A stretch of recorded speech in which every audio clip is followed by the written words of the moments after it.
Emmanuel, oh, Emmanuel, Emmanuel, Dieu est venu jusqu'à moi. Emmanuel, mon Dieu est venu jusqu'à moi.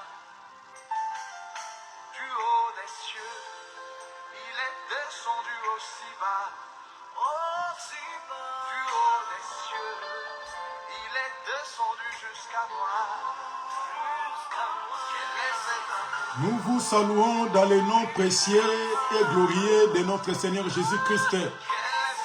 Que la paix et l'amour de notre Yoshua soient notre partage. Père Saint, nous te bénissons, nous te disons un grand merci. Le temps favorable que tu nous as accordé d'être devant ton trône. Enseigne-nous et montre-nous toujours les chemins, ouvre-nous les yeux et les oreilles pour écouter et pour voir comment on peut marcher. Dans le nom de Jésus, nous prions et nous disons Amen. Que le Seigneur nous bénisse abondamment, les bien-aimés et les amoureux de la bonne parole. C'est bien moi, votre bien-aimé, l'évangéliste Jérémie Kinoanzi depuis Paris. On est toujours là pour nous encourager, pour nous édifier à servir notre Seigneur avec crainte et tremblement. N'oublie pas, mes bien-aimés, on n'est que les pèlerins et les passagers sur cette terre. Et ça sert à quoi de tout gagner et de perdre ton âme les jours que Christ va venir pour nous chercher. Et gloire soit rendue à notre Seigneur, à celui qui comprend la parole de Dieu, qui met la parole de Dieu en pratique et qui respecte et qui obéit à la voix de Dieu. Que le Seigneur nous bénisse abondamment. On va continuer notre prédication de ce qui concerne peut-on jeûner et prier, puisque ça fait partie de notre marche avec le Seigneur. Quand quelqu'un ne prie pas, il ne gêne pas, tu deviens de plus en plus faible et tu seras exposé toujours dans les plans diaboliques et dans les plans sataniques. C'est pour cela qu'on est toujours là pour nous encourager, de nous faire part, selon la volonté de Dieu, de comprendre qu'un enfant de Dieu, il est censé les prier, il est censé les gêner, surtout de la crainte et la sanctification soit aussi parmi les éléments qui font partie de notre marche avec le Seigneur. Mais on va revenir, mais on est là pour nous encourager de ce qui concerne la prière. Et on s'est arrêté dans Matthieu chapitre 6. C'est ce qu'on va essayer de partager. Matthieu chapitre 6, le verset 5 jusqu'au verset 8. C'est ce qu'on va essayer de nous encourager pour comprendre l'amour de notre Seigneur Jésus-Christ. Puisque notre Seigneur, il est merveilleux et le Seigneur est bon. Et on va lire les Écritures, Matthieu chapitre 6, le verset 5 au verset 8. Mais on va sauter, on va prendre quelques passages. La Bible dit ceci. Je lis les Écritures avec amour et humilité. Notre thème, peut-on prier et jeûner? On est parti voir le Seigneur et on a compris que le Seigneur a jeûné et il était un grand homme de prière quand il était sur la terre. Étant Dieu, mais il priait pour nous montrer l'exemple. Quand nous allons rester, la chair est faible, mais l'esprit est bien disposé. C'est pour cela un enfant de Dieu est censé les prier. C'est très important pour notre marche. On a demandé les apôtres. On a compris que les apôtres aussi, ils priaient et ils gênaient. C'est très important Donc quand tu attends quelqu'un te dit que ça ne sert à rien de prier, puisque la prière devient spirituelle, ça ne sert à rien de jeûner, puisque le jeûne devient spirituel, là, bien aimé, essayez de revoir là où tu fréquentes pour aller élever le nom de notre Seigneur Jésus-Christ. Et n'oublie pas, le Seigneur Jésus-Christ nous avait dit que vous ne savez pas que cette maison, il devait être une maison de prière. Donc il était énervé puisqu'il a compris que le lieu de prière est devenu un lieu de marchands et de vendeurs. Donc quand tu comprends que ton corps est le temple de Dieu, donc on a compris que quand il devient un temple, il faut restaurer que le fait reste le fait du matin et le fait du soir pour permettre d'offrir l'offrande du matin et l'offrande du soir. Étant enfant de Dieu, donc il faut que ton corps devienne un lieu de culte, un lieu de prière. Donc jour et nuit, ton corps est censé d'être toujours brûlé devant le Seigneur. Matthieu chapitre 6, le verset 5 au verset 8. Nous lisons les Écritures avec amour et humilité. La Bible dit ceci. Lorsque vous priez, ne soyez pas comme les hypocrites qui aiment prier debout dans les synagogues et au coin des rues pour être vus des hommes. Je vous le dis, en vérité, ils recevront leur récompense. On va prendre le verset 7 au verset 8.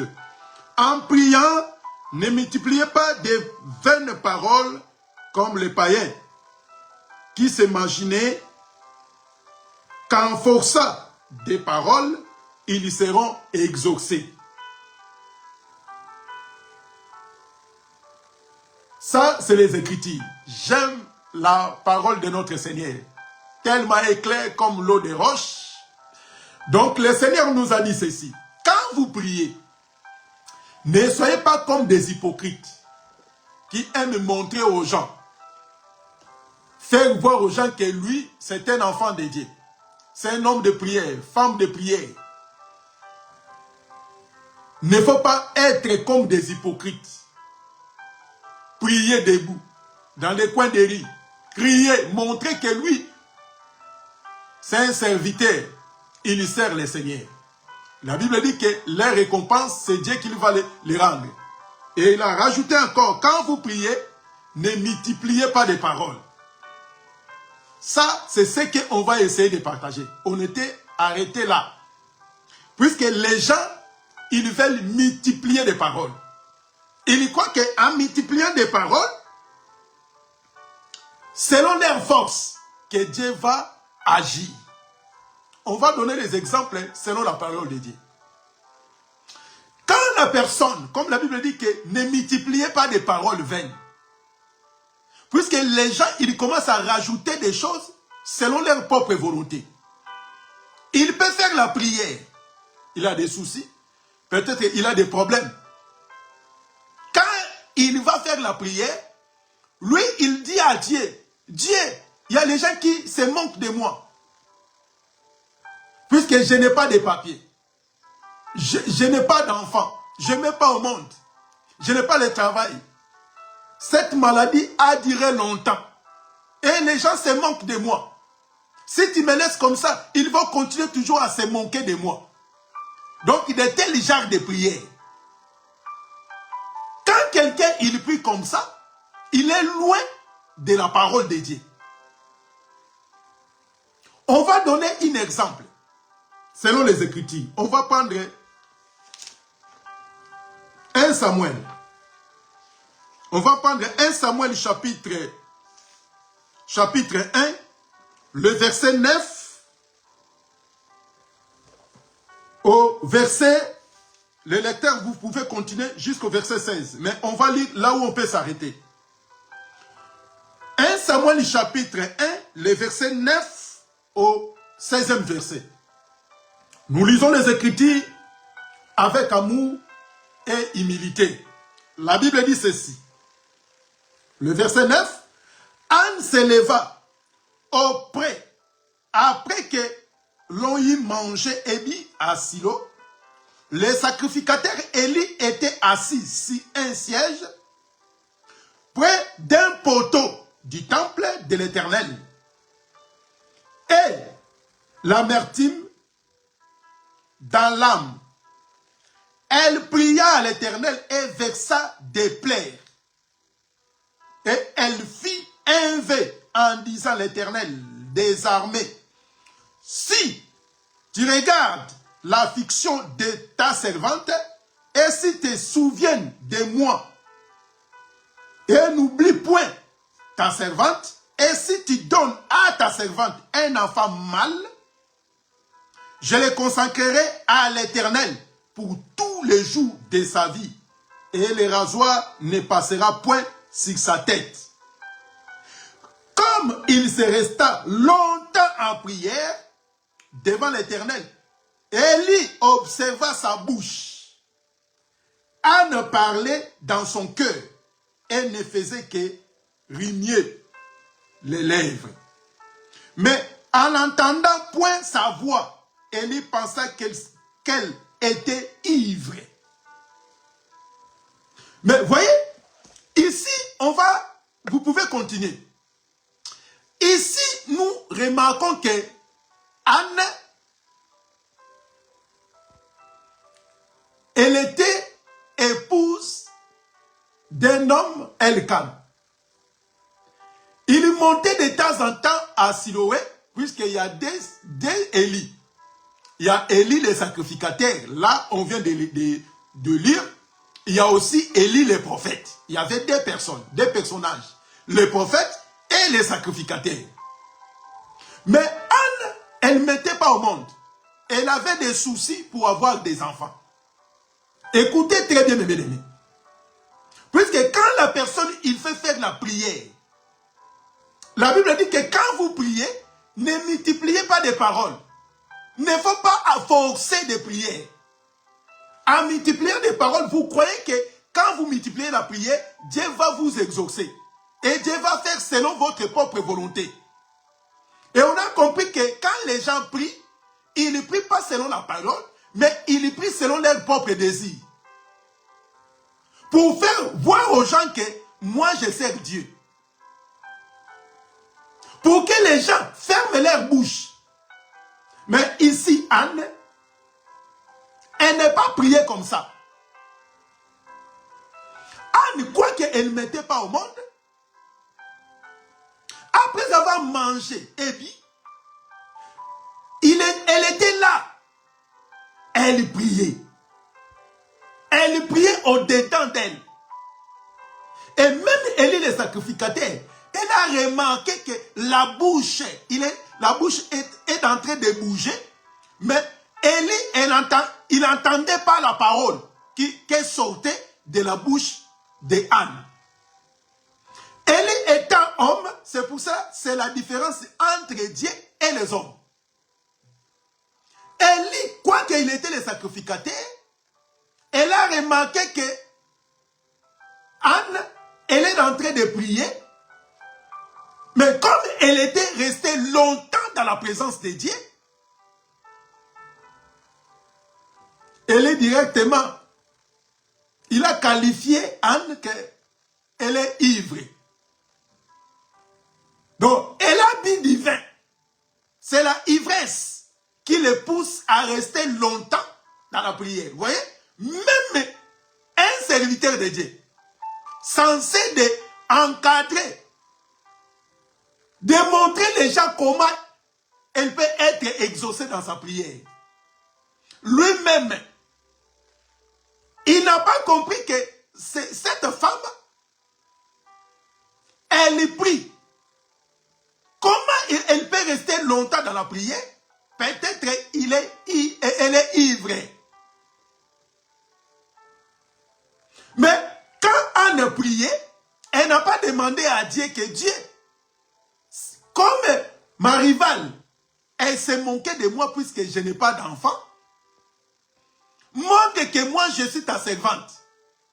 Comme font beaucoup d'entre nous. Il y a beaucoup de gens qui font de tels genres de prières. puisque les gens se moquent de toi, puisque les gens,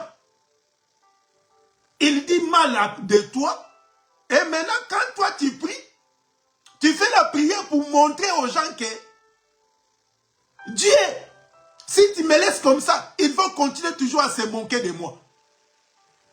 Si tu me donnes, là ils verront que moi je te sers.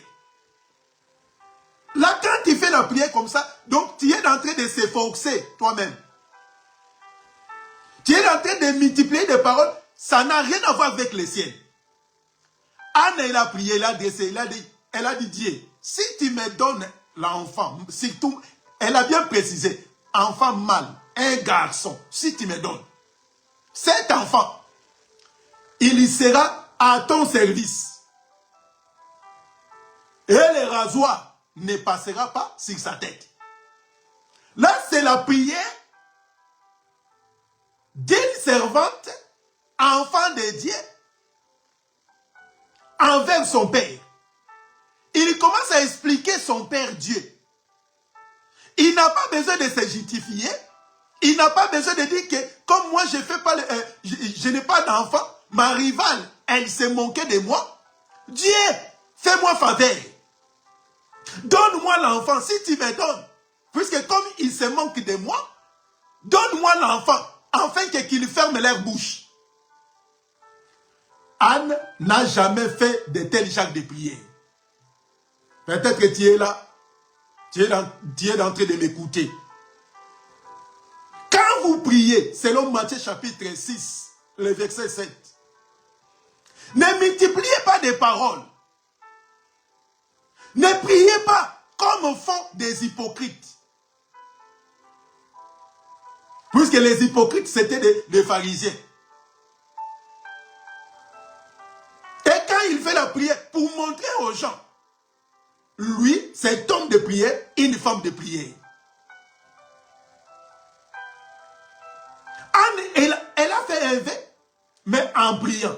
Élie le sacrificateur en disant que elle est ivre. Mais écoutez maintenant, avant de continuer l'explication,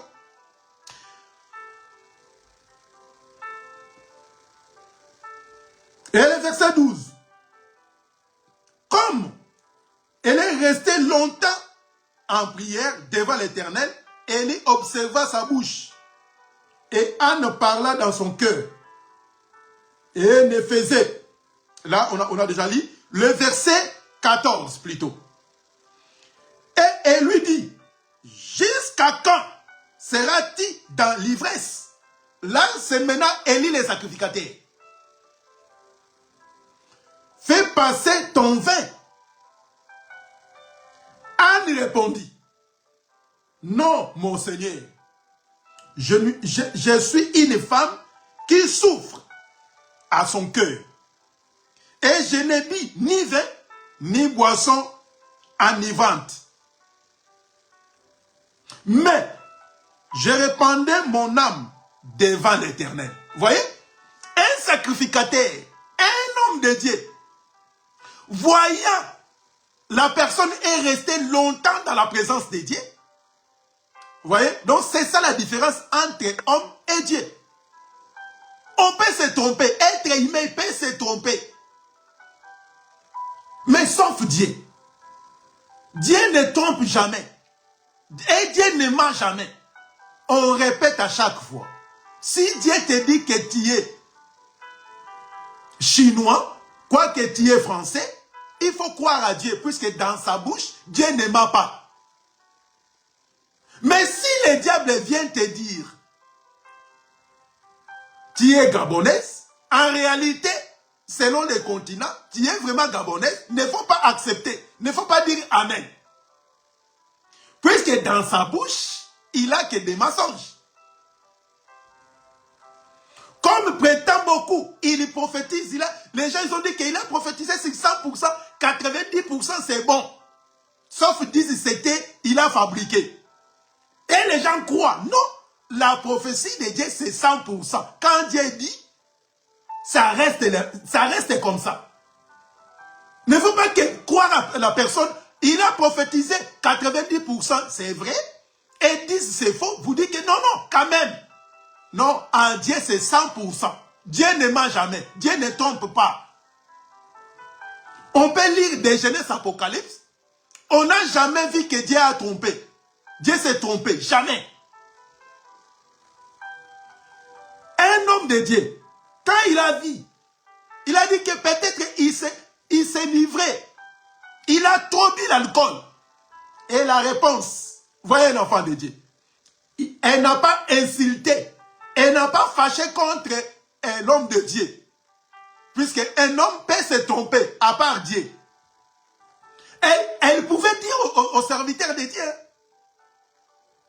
Il peut même crier devant un homme de Dieu. Mais jamais. Jamais il s'est fâché contre un homme de Dieu. Quoi qu'en disant que elle a dit. Elle a dit ceci. Elle a dit que moi, je n'ai pas dit.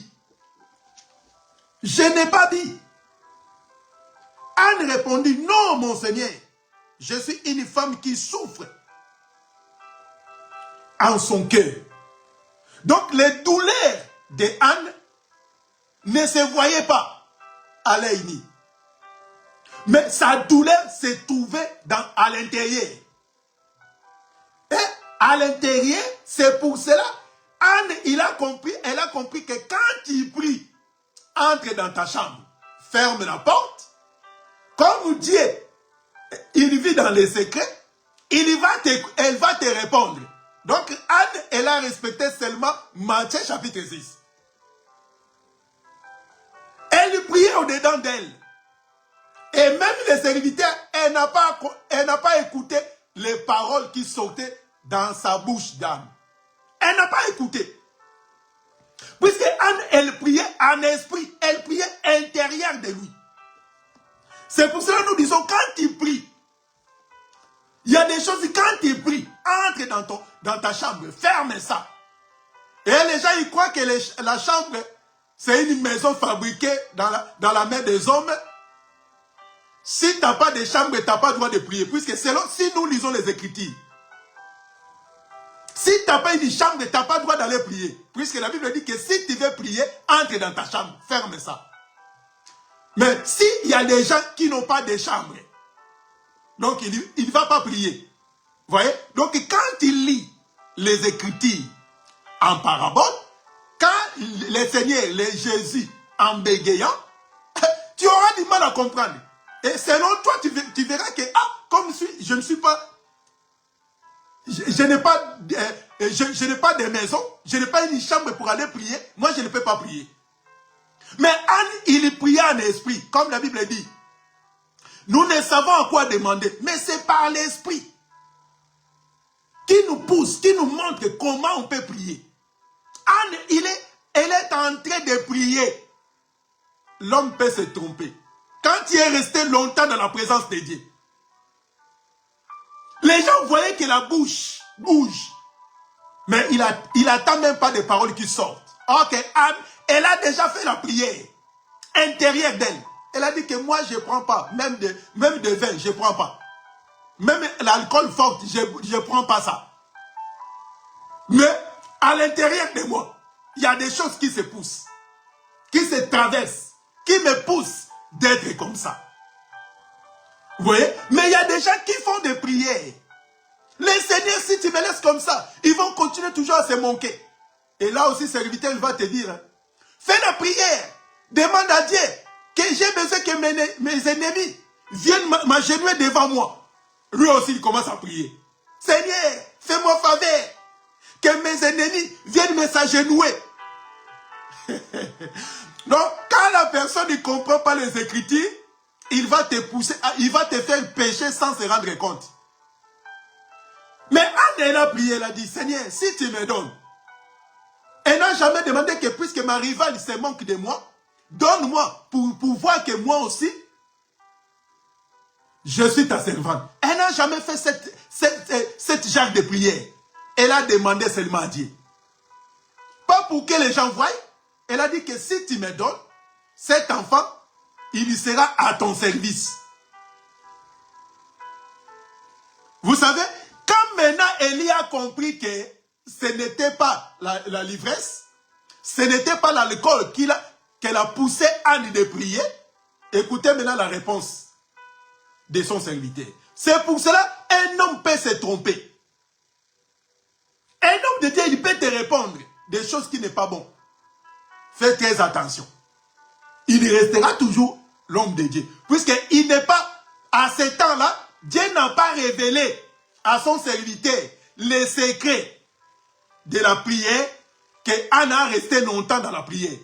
L'homme de Dieu, il n'a pas compris. On est des humains. C'est ça la limite. Dieu nous a fait Dieu nous a laissé comme ça pour qu'il nous montre que c'est lui le Tout-Puissant. Il y connaît plus que nous-mêmes.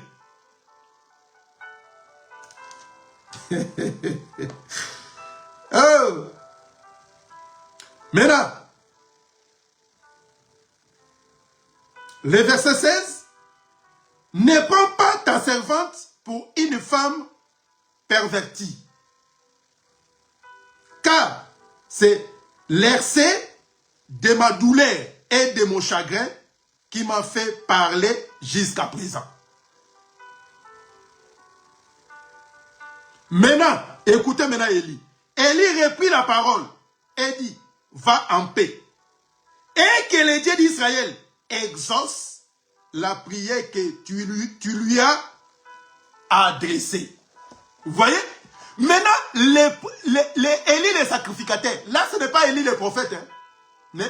Ne confonds pas. Il y a Élie le prophète et il y a aussi Élie le sacrificateur. Ici, il est question de Élie le sacrificateur. Vous voyez? Donc, elle a expliqué à son serviteur.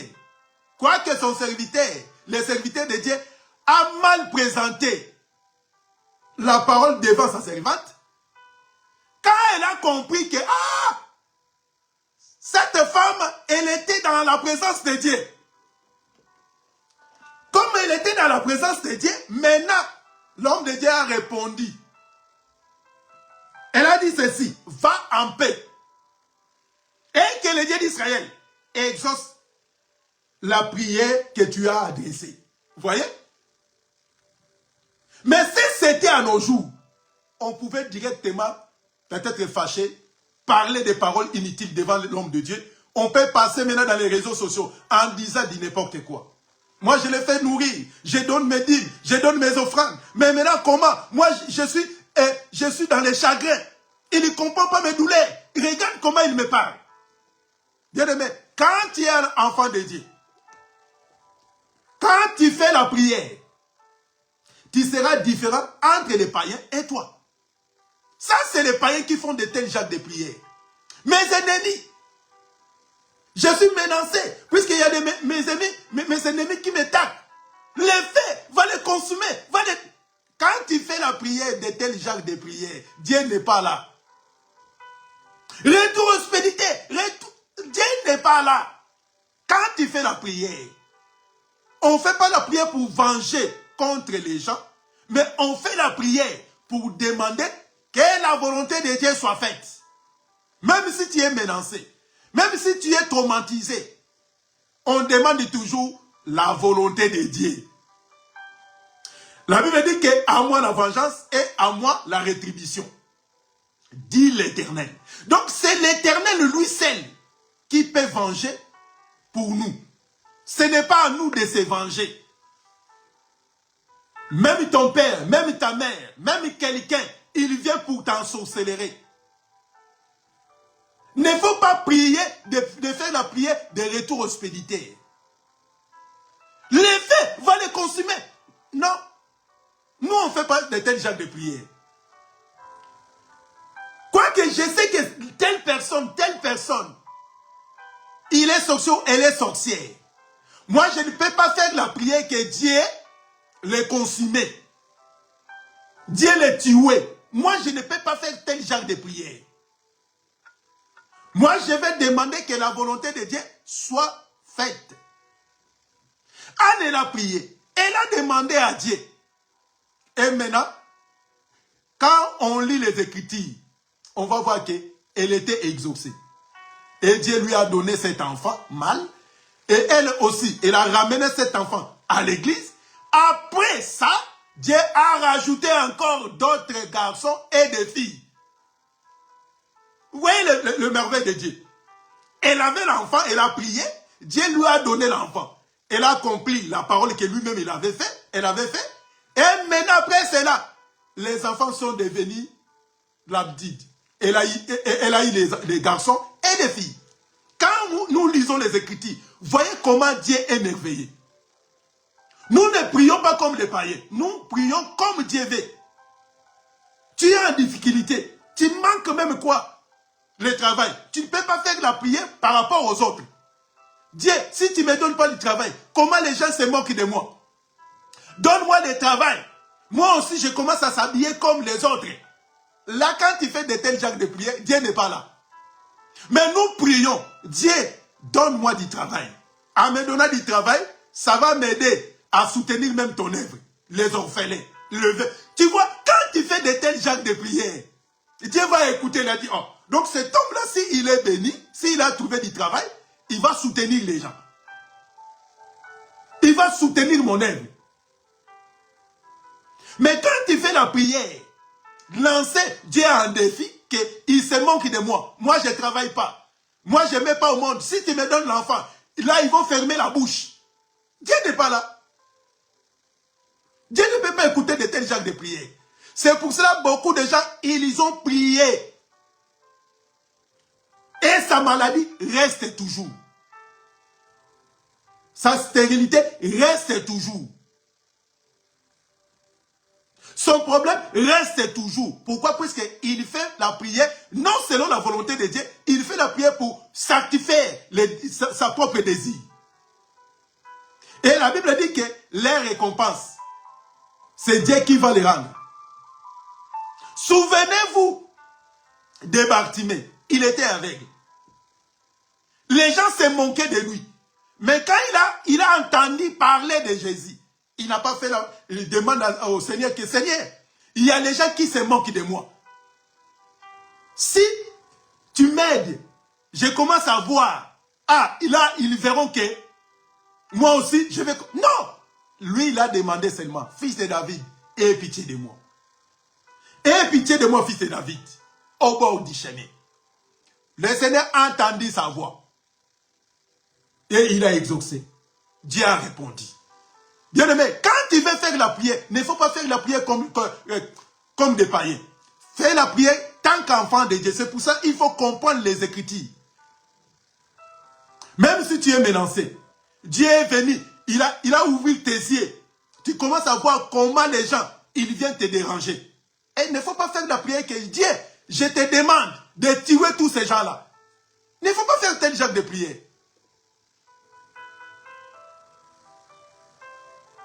Dieu il est venu te montrer les gens qui te dérangent.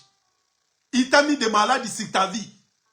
Mais tu n'as pas le droit de demander à Dieu de les tuer. Tu n'as pas le droit de faire tel genre de prière. Quand vous priez, ne multipliez pas des paroles comme des païens. Souvenez-vous, il y avait des personnes sont allés prier. L'autre là, il montrait ses bienfaits devant Dieu. Il a dit que moi je ne suis pas comme telle personne. Puisque moi je donne mes dîmes. Moi je soutiens. Moi je fais ceci. Moi je ne suis pas comme cet homme. Mais le Seigneur Jésus-Christ, il avait dit quoi? L'autre là, il s'est abaissé. Il a dit que Seigneur, je ne suis pas digne de se présenter même devant toi. Bien aimé, quand tu fais la prière, il ne faut pas faire la prière comme un païen. Ah, il me fait comme ça. Il veut me faire virer dans le travail. Dieu, quel effet les consigne. On n'a pas besoin de faire de tels genres de prières. Il se moque de moi, Seigneur. Qu'ils deviennent des aveugles. On n'a pas besoin de faire tel genre de prière. Il se moque de toi. C'est écrit dans la parole. Vous serez haïs. Vous serez maltraités. Persécutés à cause de moi. Bien-aimé, même si tu manques quelque chose, il ne faut pas faire de tels genres de prières. Il se moque de moi, Seigneur. Il commence même à pleurer. Et les gens te disent, priez, demande à Dieu que tes s'agenouiller. Il confond les Écritures par rapport à qui? Par rapport à Joseph. Puisque ses frères sont venus s'agenouiller devant lui. Et les gens aussi lui vont demander tel genre de prière. Quand tu lis mal les Écritures, tu ne comprends pas que Joseph, il représentait le Seigneur. Il était vendu.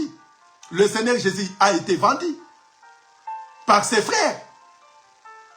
Vous voyez? Donc, quand tu ne comprends pas les Écritures, ne précipite pas à dire de n'importe quoi. Puisque les Écritures, c'est comme un couteau à double tranchant. Si tu ne fais pas attention, le même couteau va retourner vers toi, va te couper la tête. Les Écritures, c'est comme un lion. Il va te déchirer. Donc, c'est pour ça qu'il faut faire très attention quand tu lis les Écritures. Quand nous présentons les Écritures,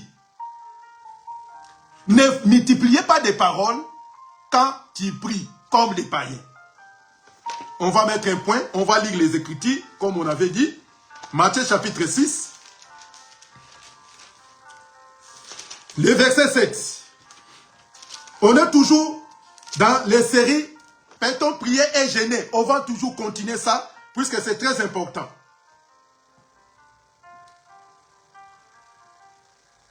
Le verset 7. Matthieu chapitre 6, le verset 7 à 8. En priant, ne multipliez pas de paroles vaines. Ne multipliez pas de vaines paroles, comme les païens qui s'imaginaient qu'en forçant des paroles, ils seront exaucés. Vous voyez?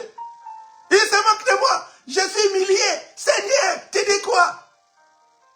Viens m'élever.